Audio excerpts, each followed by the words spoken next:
Vince would have these phone calls, first with Shawn, then with Bret, then with somebody else weighing in on their fucking opinion, whatever the fuck it was. Then suddenly we got to, as you see this weekend, Friday, November 7th, Toronto, Canada, Saturday the 8th, Detroit, Michigan, Sunday the 9th, Montreal, Quebec. And then Monday and Tuesday, TV was in Ottawa and Cornwall, not Cornhole, Shawn, but Cornwall, Ontario. Point is, it gets down to nut cutting time, and suddenly it's revealed that Shawn has told Bret one time in the past that he was never going to put him over. So Bret has decided he ain't going to put Shawn over. Shawn wouldn't put Davey over. So Bret's fucking pissed about that. Bret's leaving to take a job where he's going to go from making $1.5 million a year to making $2.5 million a year. Meanwhile, Shawn's pissed off because he's only making $750,000 a year on his guaranteed contract because he signed it before the money started creeping up. Shawn Michaels has had all these goddamn ridiculous fucking personal issues that everybody's fed up with. Everybody likes Bret, but by the same token, he's being so fucking childish in a lot of people's opinions, taking it so seriously. And if he'd have just come out and said, I hate Shawn Michaels, and Shawn Michaels is a prick, and I want Shawn Michaels to die, and I'll never put him over, I would have respected that.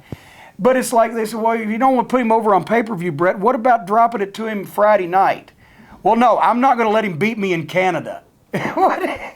In my home country, that's like me. I'm not going to let somebody beat me in the United States of America. Well, okay, then what about Saturday night in Detroit? If you'll let him beat you in the United States, this is where it was going, folks. If you let him beat you in this country, but not that country, what about Saturday night in Detroit?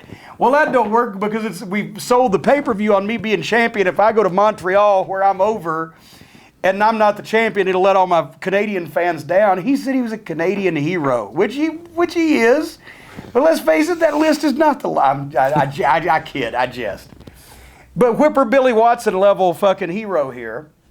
And at the same time, of course, Michaels is a fucking prick and deserves every bit of the fucking disrespect he's getting from the guy he's working with. And then my question to Vince is, why didn't you think to take the fucking belt off of him before you freed him up to negotiate with fucking Bischoff to get the $1 million extra a year and go to work down there, and his contract is up basically the next day.